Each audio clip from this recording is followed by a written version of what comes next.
What's going on, YouTube? We're back with Shades, and we're continuing our Let's Play of Katawa Shoujo. Last time we left off, we spoke to Muto, and he gave us a bit of advice on, well, not directly, on how to handle our Emmy situation, in which he will not tell us what is wrong. So, he simply told us to observe, experiment, and observe, and look at things from a different perspective in order to fully comprehend them. And the thing is, right now he's just having a mental debate with himself over whether or not he should actually go on to talk to Emmy about whatever's bothering her. I think it's a good idea. It'll benefit her in the long run. It might not benefit the relationship, but at the end of the day, she should talk about what's bothering her.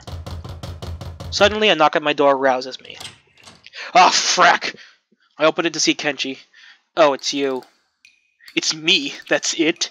If you had any idea what I'd been through, what I'd done, you'd be happy to see me, dude. I mean, that was some epic you may never see me again shit. And here you are just acting like I went down to the store for some milk. You're a cold man, Hisao. I really respect that. Thanks, I guess? It's smart to play it safe, you know. Don't show any emotion. Keep your cards close to your chest. Unless it's time to show your cards or you have bad cards. Then you should fold or collect your winnings. Do you understand? Yeah, that makes perfect sense. I take it that, mission went well? Whoa, awfully nosy of you, isn't it? You can't just go on saying things like that. Things that are at a delicate stage. One wrong move and BAM! The invasion succeeds. I thought you were going to blow the conspiracy wide open. It's bigger than I thought. I need to update my charts and probably change some of the puppets around. You want to help? I've got some whiskey from somewhere. You can fill me in on everything and your investigation has turned up. Better not. I'm supposed to meet her today. Gotta go do that. Can't raise suspicion. Kenji nods in approval. Still keeping it close to the chest, eh? Okay, man, I respect that. Good luck. Thanks. I'm just gonna pretend for the sake of my own sanity that he's wishing me luck in talking to Emmy. And if I squint, that whole card analogy he was talking about works here. Time to lay it all on the table. Or I'll see if I can't get Emmy to do so, rather. With a sense of something approaching purpose, I head for Emmy's room. I heard that the bad ending with Kenji is simply you going on the roof and talking to him about, like, stuff, and, like, he gives you whiskey, and I don't know what happens entirely, because I might end up getting it on accident at some point. But yeah. I hop up the stairs, leading to her room and knock on her door. Who's there? Huh, that's odd. Her voice sounds a little choked. Hey, it's me. I thought I'd stop by. Hisao? Come in! I reached out to open the door, only to find that it's locked. More and more curious. Your door's locked. Oh yeah, sorry, give me a minute. In a few minutes, Emmy opens the door, grinning. Sorry, I had to put my legs on. I was napping.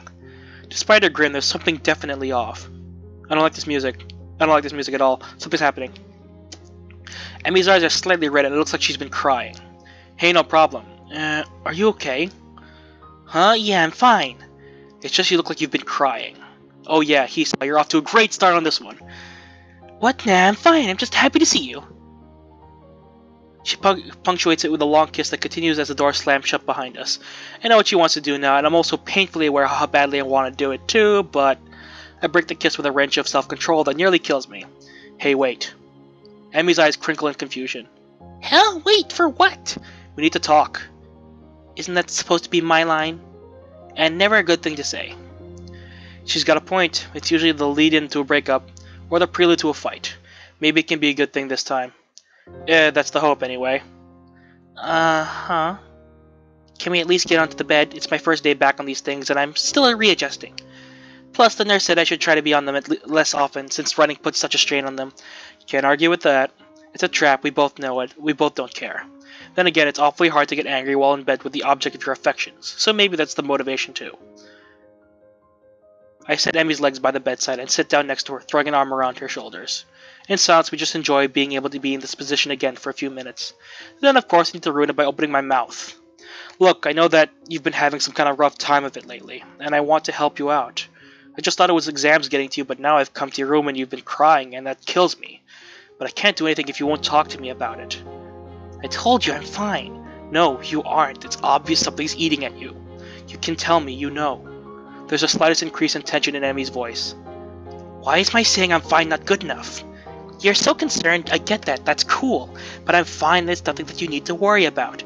Not sleeping and spacing out more than Rin doesn't strike me as being fine. I want to help. Yeah, I don't like seeing you like this. I want you to be happy, you know. I get the feeling that came out wrong because Emmy fixes me with an icy stare. So you want to fix me, Hisao?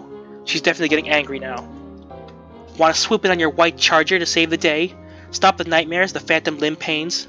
Restore what's lost? Her voice catches in her throat and her tears start to flow. Well, you can't. Nobody can. Nobody will. I'm so stunned by her sudden verbal assault that I remain quiet. Neither of us says anything for a while. I'm surprised that Emmy tightens her grip on me rather than pushing me away. After a deep breath, she starts talking again. Look, I'm sorry. There's these nightmares about the accident. Ah, the accident. I should have known. It took her legs after all, but it never comes up, of course. And I usually deal with them fine, but I can run. Running clears my head like nothing else. I don't have to worry about anything while I'm running. I just concentrate on breathing on the rhythm of things. It's easier that way. Life's easier that way. Just keep moving forward, you know? Nothing else matters. Just getting around the next curve. And then it's the next curve, and the next, and the next. I can't go anymore, or think anymore, or do anything but slow down and walk until I catch my breath again. I can't do the Emmy voice for such a serious conversation. I'm getting really invested. After something like that, nothing else matters. But I've been stuck in the goddamn wheelchair for too long, so no outlet. Today just kind of boiled over a little. You could have just talked to me about it, you know. You didn't have to go it alone. Emmy smiles sadly like she's trying to explain to a child that all fire burns. Yeah, I did, and I do. But why? Why do you have to keep going through this alone? Why can't you just trust me enough to let me help you? That smile again. Emmy leans in and kisses me on my cheek, an almost motherly gesture. She leaves her mouth closed to my ear and confesses one thing to me. Because Hisao. I've already had everything I knew ripped away from me once. I don't know what I'd do if it happened again. She pauses as if uncertain as to whether or not she could continue. I can feel a violent churning in my gut. She continues. So I can't rely on you, or the nurse, or anyone else. Just me. That's how it's gotta be. Having delivered this short speech, she looks down and covers her mouth with the back of her hand. The conversation is clearly over. I search for something to say, but I can't think of anything. Maybe I should go, for now. I've got stuff. Amy doesn't even look up. She sounds tired or relieved. I can't tell which. Okay, Hisao. Go take care of that stuff. I'll see you tomorrow. Oh shit. At least it's out in the open, like, oh, I can't tell if that was good or bad. It was good that she talked, but also bad because she's like, I don't want to rely on you or anyone else. I have to do everything by myself. Like, wow, I don't know how to feel about this. If I was in this situation, I'd feel utterly and completely frickin' useless. Like, okay, I'd be also hurt a little bit, but that's also justified because she's like, don't get close to me. I can't. I love you and I don't want to lose you, so I'm keeping myself distant. Wow, like she's literally put up barriers around herself just so she can't get close to people. Huh. I get off the bed and head for the door, pausing at the doorway. Hey, Emmy. Yeah. 1,000 things I want to say. I'm too mixed up to say any of them though. After her admitting that she'll never let me close, I feel like my world's just been ripped out from me. What happened in that accident? I know she lost her legs, but that's never seemed to bother her. What happened there? Dear sweet baby Jesus, really? She lost her frickin' dad! What scares a girl so badly she won't accept help, even from someone she loves? I don't know. But I want to know. I want to know so badly that being denied that answer feels like a knife in my guts. Hisao? You were saying? I'm still standing in the doorway. Nothing. Never mind. I think it has a lot to do with her dad. Like, her dad, like, got her into running. But there's a lot of we don't know. For all we know, like, there's some hidden meaning behind her dad's death that, like, really shocked her to her core. And it's enough to make her stay distant from everyone else. So, and I'm closing the door and walking down the hallway, down the stairs, out the door, into the dark. Somehow I wander back to my own room. My brains are doing a mile a minute, going nowhere fast. I can't figure out how to deal with this. I thought that moving forward was a good thing, dwelling less in the past and that I can't change, living in the present and looking at the future. The problem here is that Emmy isn't moving forward. She's running away from her past. She doesn't deal with it. She simply, like, doesn't talk about it. She doesn't confront the fact that there's still a lot of pain there. That there were words left unsaid, that she's bottling it up and putting on a front so that people she cares about don't know. And in my personal opinion, like, honestly, there has to be some way to safely force her to open up that bottle and let it all out. Because personally I've seen people who bottle it up. I bottle it up myself sometimes, and when I explode, I explode. But when I've seen other people explode, it often ends with a good thing. Like, they need to let it out. It's not good to keep it bottled up. It's not good at all. After this thing with Emmy, I'm not sure anymore. She was saying the truth. It's simpler to look at the next curve, ignoring the path gone by. No worry about the opponent left behind, no care for the spectators on the sidelines, and unfortunately no time to watch out for lagging teammates either. I throw myself down on the bed, looking at one corner of my ceiling as if the answers were there. As if the answers I want were written there. No such luck, of course. Oh, I muted it. She's literally running away from something, but I've not been doing the same thing. Trying my best to forget about my hospitalization. I'm getting better, but my health isn't going to magically fix itself. Emmy has 2 legs instead of a heart to deal with, but those aren't going to magically fix themselves either. Maybe this is just as fixed as both of us can get. Hey, by the way, you want to read that letter? You want to finish it, bro? Because I'm really curious as to what that letter says. The room becomes darker and darker until I really can't tell that I'm looking at a corner anymore. The morning comes too soon, on the heels of a sleepless night. Is this how Emmy's been spending her nights? Staring at the wall or ceiling, trying to stop thinking about whatever it is. Her, in my case. That clenched feeling in my gut is still there. I can't rely on you. Words spoken so casually, almost like she were teasing me or chastising me for suggesting that the earth is flat. That's how it's gotta be. The way it's gotta be sucks. I'm feeling so miserable that I very nearly decided to skip the run. That would be so stupid though. It's not something I should do just to see her. Sure, that was the original reason, but it's something more now. I've started to enjoy the running itself. There are worse ways to get blood flowing anyway. Never thought that I'd say it after the first week or so, but I feel a lot better after a run. Like, no matter what else I do today, I've at least done that one thing.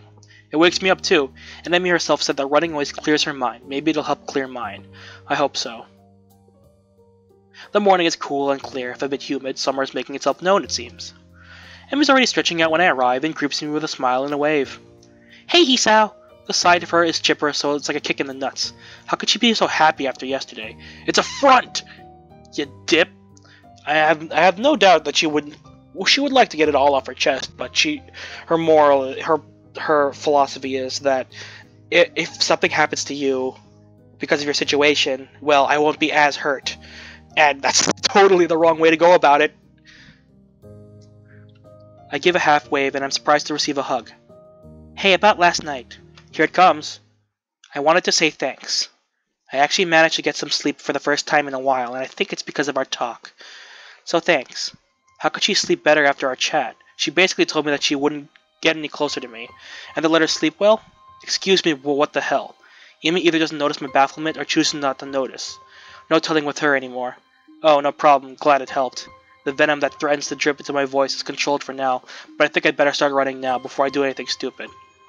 Amy seems equally willing to get started, and before long we're darting around the track. I can tell she feels more relaxed. Her running has gone back to the more graceful movements I remember from when I first watched her. It's a stark contrast to the almost brutal way she's been hurling herself around the track these past few days. Our talk really does seem to have helped her. A pity it couldn't help me. I get into the rhythm of the running, and I'm thinking back to it when I couldn't afford thinking about anything else, but keeping my breathing steady and legs moving. Guess those days are gone, at least for the first couple of laps. Annoyed at the lack of success I'm having with clearing my head, I increase the pace. Oh, there's the burning sensation in my legs. The breathing comes ragged in my chest and the pounding on my heart, which I still need to be careful about. But it does seem to have gotten stronger. I can feel it pumping blood through my veins. The sound thrums in my ears, but instead of being panicked as it was the day in the snow, I'm instead filled with elation. Yes, it's working. My heart, the fatal flaw that landed me here, has improved. I'm able to keep going now, and maybe one day I'll be able to stop worrying as much. Right now it doesn't matter that I have no idea what to do about Emmy and me. All that matters is that my arms and legs continue to pump in concert with one another. Nothing else. As hit the final stretch, I remind myself that running really does help, though not as much as I'd hoped. I do feel better, and as I walk a few laps to cool down, I begin to remember last night in a slightly less emotional manner. Wow, I'm reading fast again, sorry. Emmy wants me to stay distant from her. I can't bring myself to do so. There's gotta be a way around this, some kind of middle ground I can reach. Not sure what the middle ground is, though. Damn, I'm almost feeling optimistic. Nice run, Hisao. You've really improved. Nice run. That's all I can hope for now, isn't it? Congratulations, Hisao. You're pathetic. I gotta change my attitude. Well, you know, I am pretty awesome. And yet I keep saying things that I don't mean. Any second now I'll be as good as hiding my problems as Emmy is. I like to think so. Why does she do this to me? Say something like Say something like that with such real affection in her voice, that makes my heart leap. She doesn't mean it, she can't. Must be doing a worse job than I thought, because Emmy peers closely at me. Hey, you feeling okay? Maybe we should get to the nurse, huh? Yeah, I'd hate to keel over on you. Emmy looks a little shocked by my bitter tone. Don't say things like that. You've already done it once before, you know. Why does she act so affectionate? She doesn't really care. I thought you made it clear. My god, how bitter are you gonna get? I guess we've hit that point. We already peaked, and then I'm just like, oh, it's time for this thing to make me frickin' sad. I'm pretty sure I'm gonna make a mistake down the road in a dialogue choice, and we're gonna end with a bad ending, and I'm gonna be so frickin' sad. And like, I'm smiling right now because like I can tell like this is a frickin' like drama trope. Like a secret comes out that kind of like tests the waters, and it ends up like creating more damage than actually helping. Like it turns the situation on its head. Like Hisa went over there to help her out. She told him what was on her mind, and then it ended up putting the problem on him instead. And this music is making me so uncomfortable right now. And because of that, like the problem's on its head. Like there was no headway. There was no headway. And now Hisa thinks she doesn't care, and she does. It's just that she's doing it, and she's wording herself so in a way that like this peeves him, and it makes me mad because as a third party, I can honestly say that they're both handling this in the that Emmy is like the core of this. Like yeah, Hisa right now is being a bit of a bitch right now. He's like taking it completely the wrong way. But Emmy is like, oh, the music stopped. But Emmy is literally just going on saying, hey, we're in a relationship, but I'm not gonna treat it like one. I'm gonna make it like, I'm gonna be like really casual about it, because if I get close to something and it's gone, I don't want to get hurt again. That's literally what's happening here, and it pisses me off, but it also means I have to keep going. Oh my god, oh, Abby, I thought that was something else. I didn't know you were doing dishes. Jesus Christ. So yeah, my sister was doing dishes and the noise of the utensil scared me. But yeah, that's literally what's happening right now, and like it like gets me a little riled up because I hate when relationships get like this, where one person refuses to communicate and the other person has every desire to communicate. Like it's like the two will work together, but the thing is, a relationship is a two-way street. And Emmy is not treating it like that. She's treating it like, oh, you're something that makes me feel better. She's treating him like medicine, basically. Like, that's what she's doing, and she doesn't realize it, because she thinks, oh, it's better for everyone if everyone stays distant. No, it's not. But despite all of that, I find myself apologizing, even though I shouldn't have to. Even though she probably is just putting on an act. Sorry. Come on, let's see the nurse. I can't get myself to calm down the whole time. Every time it feels like I've gotten over what happened last night, Emmy does something or says something that shows affection, and I'm back to the beginning. The image of her ending that conversation haunts me. It was like the final twist of the night that left me feeling bereft of any hope that Emmy and I could be more than what we are. And we are at this point. Little more than friends who happen to fuck. I mean, yeah, that's basically what you guys are at this point. And really, it's not like I don't enjoy the time I spend with her, and said so the other day myself. I nearly didn't even bring up anything with her. I was gonna hop in there and let it ride, wasn't I? But in all honesty, like, it's not like the good things that define a relationship. It's how you get through the bad parts. Like, the stronger the relationship, like, the more bad parts they've gone through. It means that, like, they had their ups and downs, but they still care for each other, and they're still willing to share life with each other. That's the thing. And the thing is, Emmy isn't willing to share her life with anyone because of what happened to her. With this running through my head, I find myself in front of the nurse's office, still brooding as he checks out Emmy. Emmy comes bounding out of the door, gives me a kiss, and darts off to shower, I assume. Meanwhile, the nurse beckons me to his office and gives me the ritual once over. Any problems today? Nah, I even pushed it a little harder today than I have in the past, and it seems able to handle it. That's uncharacteristically risky coming from you, Hisao. You've been hanging out with Emmy too much. She's rubbed off on you, and not necessarily in a good way. At the mention of Emmy's name, I can't help but frown unhappily in spite of my efforts at control. Well now, this is new, don't you think? Last I checked, your usual response to Emmy's name was a grin, not a frown. What exactly happened between you two? Because Emmy doesn't seem to be in on it, whatever it is. She looked more relaxed than I've seen her in weeks, which is unusual for this time of year. What do you mean by that? But what? For this time of year, I keep trying to find out what's been bothering her, but she clams up as soon as I broach the subject. Then last night she said, let me guess, she won't tell you because she says she can't trust you? And now you're crushed because you thought that the two of you were so much more than she seems to think, right? More or less. How the heck do you know? Hisao, I'm the nurse. It's my job to know these things. Plus, I've known Annie for long enough to know that she'd try to do something like this. It's just like her. He says this in a sort of half-affectionate, half-frustrated tone that would seem more appropriate if he had a cigarette dangling from his lip.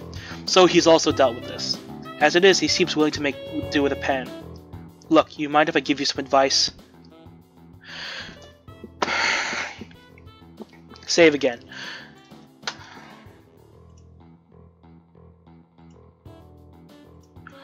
Cause, like, I have no idea if I'm taking these, like dialogue options, correctly. Cause for all I know, I've made every wrong choice so far. And, like, the scene I saw with Emmy the other day didn't happen in a certain path. For all I know, I'm on the bad route already. Okay, sure, why not? Cause I'm gonna take advice right now. Cause what was it Muto said yesterday?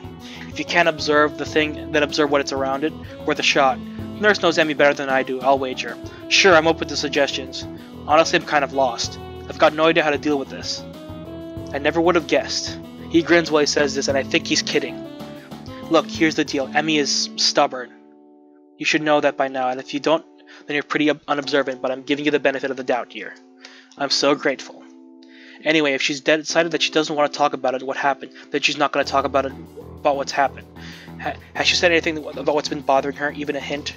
Well, she did say she's been having nightmares about the accident. Really? You're making progress then. That's good. Well, I guess I can fill you in on this without violating my strict non-interference policy when it comes to Emmy making stupid decisions. The anniversary of her accident is coming up soon. She gets depressed around this time because it was a pretty traumatic event considering what she lost. That's the other thing. She acted like she lost more than just her legs. What happened? She lost her frickin' dad! Gods! Oh my god. What?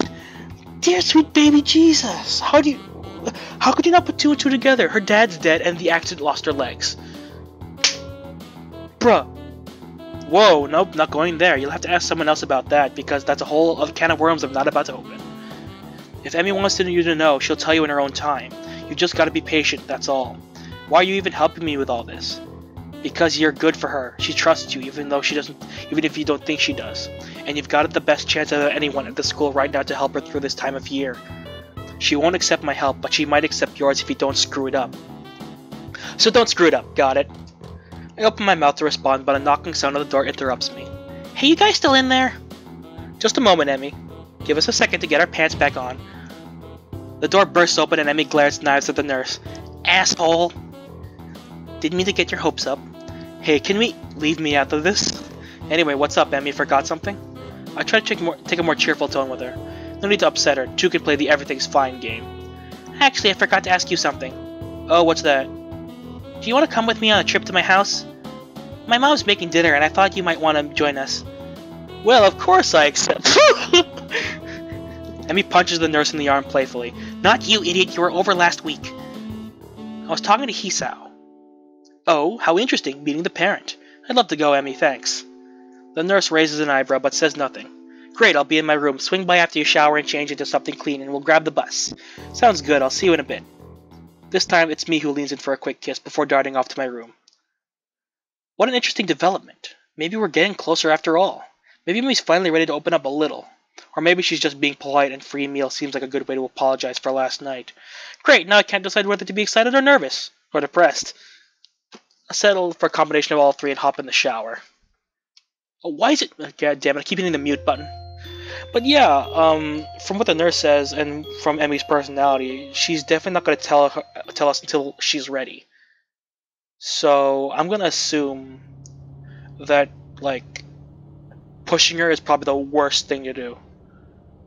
Because, like, with situations like this, you can never fully tell. I'm contemplating whether I should end the part here because we have 6 minutes. I'm going to keep going. I don't think I like riding on buses. Actually, I think I'm pretty comfortable saying that as a fact. They sway a lot, they smell funny, you can feel every bump on the road. I'm really not looking forward to this. Plus, Emmy's legs keep making a clanking noise that draws the attention of everyone else on the bus. Hey, they can mind their own frickin' business. She's in shorts again, and she's got long socks drawn up on her prosthetics so they don't look obviously false again. But that doesn't stop the odd look or two every time her legs bump together with an audible clunk. Hey, hey, hey, if I was on the bus I'd be like, oh, she got prosthetics. Cool. I shift nervously in my seat and Emmy raises an eyebrow questioningly. She doesn't seem to mind the stares either. She doesn't mind the stares. Either that, or she doesn't even notice that people are staring. I'm sure she's gotten her fill of odd looks before. After a certain amount of time, I thought she'd notice it anymore. Not that she'd ever tell me if I asked. Another fact is I'm just not uncomfortable about the bus. I can't seem to come to terms with the fact that Emmy appears to be trying to bring me closer while at the same time pushing me away. The nurse said she trusts me even if it doesn't look like it, but I'm not sure I can trust the nurse. He's protective of Emmy just like I'm protective of Emmy, and I'd be likely to say something to make her look good if someone asked me about her. So he might just be doing that. Still, there was something about the way he seemed to genuinely surprised that Emmy invited me along. Maybe last night's talk helped her more than I think, but I'm still worried. Meeting the parents is a big deal, right? Not that I haven't already met Emmy's mother, but that was just an acquaintance. Now it's going to be as Emmy's boyfriend, with everything that implies. I can feel my heart pounding in my chest, an echo of that snow-covered afternoon that feels like it was so long ago. Then it might as well be another life entirely. Except then, I didn't know what was going on. I also didn't have any medication to help prevent things from spiraling out of control. I've come a long way in terms of physical health, and for the second time today, I feel like I've been able to live normally now, or at least normally as possible. Now, if only I could manage my relationship as well as I've managed my heart, I'd be in great shape. Well, we're here! Emmy grabs my hand as soon as we stepped off the bus. She starts heading down the street almost immediately. Come on, we've got a couple blocks until my place. What? Oh, okay. My tone was completely wrong. I follow Emmy down the street, watching her confident stride. She's setting kind of a quick pace for just a walk. I guess she's anxious to get there. So does your mom do this sort of thing often? Nah, not too frequently. Mom's never been much for playing hostess. Oh yeah? Yeah, my dad was always the one pushing her to have people over. The sudden unprompted reference to her father catches me off guard, and from the look of Emmy's face, I'm not sure she meant to mention him. I think I've only heard her talk about him once. All I remember is that Emmy's mom told me that he wasn't around anymore. Jesus Christ! Oh my god, you're so dense. How can you not... Okay, she was in an accident. She lost her legs. She clearly stated that it took away everything from her. Frickin' Christ. And her dad's not around. You really can't put two and two together? I don't know. Oh, your mom prefers solitude? Emmy laughs either from relief that I didn't ask about her father or from finding my statement actually funny. Not at all, she's why I'm such an outgoing person, you know. She just prefers to be a guest rather than a hostess. It's less stressful that way, or so she says. Clearly she's never had to meet her girlfriend's mother for dinner.